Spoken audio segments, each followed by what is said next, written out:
Hey, good afternoon, Bob Trade Genius, the 14th of July, and I want to go over a couple charts. I'm just going to throw something out there at you guys. It's going to be Monday should be a down day. Okay, the charts are suggesting it, and T-bills have expired again this weekend, and there's more quantitative tapering happening on Monday. And if you look right here on the last time we had a weekend expiration of T-bills, we dropped on the second. We gapped down, and we had this sell-off right here. Just wanted to point that out to you. This is that was the 29th, and then here was the second. So this gap down, and then it just sold off, represented the banks likely selling to capture the cash to be able to take back onto their books the bonds, and then of course the next couple of days they wrote it up. I'm expecting kind of the same thing.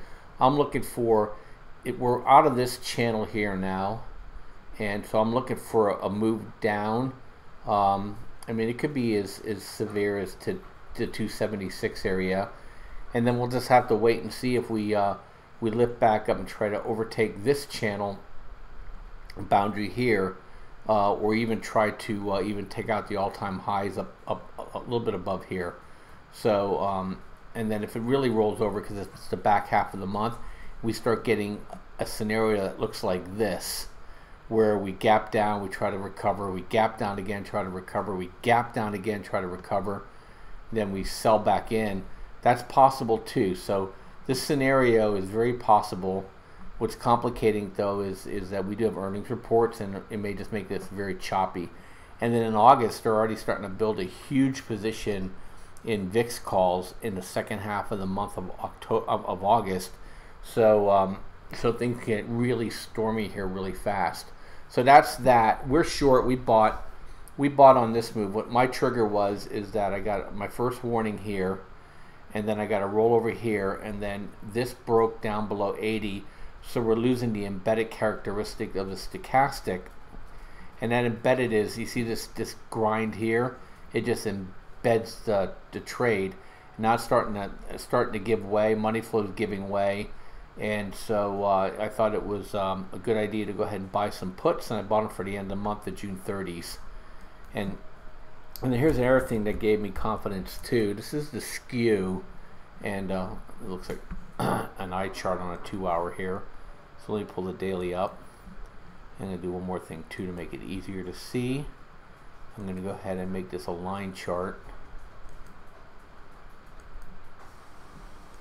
Okay. So here's the skew, and skew goes from 100 to 150. And what really this measures, it measures the put and call buying that are out of the money. So if those of you familiar with options, is that you basically have delta from, essentially 0 to 100, and so they're looking at those delta, which is 25, plus and minus on on calls, and 25 and lower on puts, and that means people are making bets that a big move is going to occur, and they're positioning for it.